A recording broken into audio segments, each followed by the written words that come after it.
ខ្ញុំជឿជាក់ថាមានបងប្អូនជាច្រើនដែលឆ្លងកាត់ទៅខេត្តត្បូងឃ្មុំតែងតែរំលងនៅកន្លែងមួយនេះជម្រាបសួរបងប្អូនទាំងអស់គ្នាថ្ងៃនេះទំនេរពីការងារនាំអារម្មណ៍បងប្អូនទាំងអស់គ្នាឲ្យស្គាល់កន្លែងនេះបងប្អូនអ្នកស្រុកតែងតែហៅថាស្ពានវត្តឃ្មួងកន្លែងនេះពិសេសមែនទែនបងប្អូនគឺមានប្រភេទម្ហូបដែលល្បីប្រចាំតំបន់តែម្ដងគឺប្រភេទត្រីដំ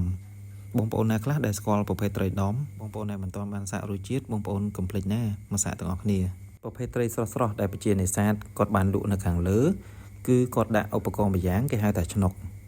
ខ្ញុំនឹងនាំអារម្មណ៍អ្នកទាំងអស់គ្នាទៅទស្សនាប្រភេទឧបករណ៍នេសាទមួយនេះទាំងអស់គ្នា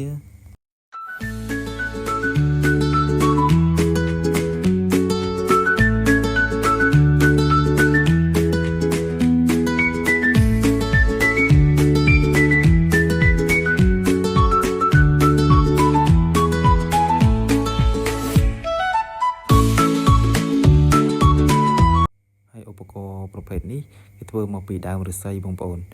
ដើមឫស្សីច្រើនមែនតើគេយកមកគុំគ្នាហើយបង្កើតបានជាឆ្នុកមួយនេះហើយឧបករណ៍នេសាទមួយនេះរក្សាទុកបានយូរមែនតើ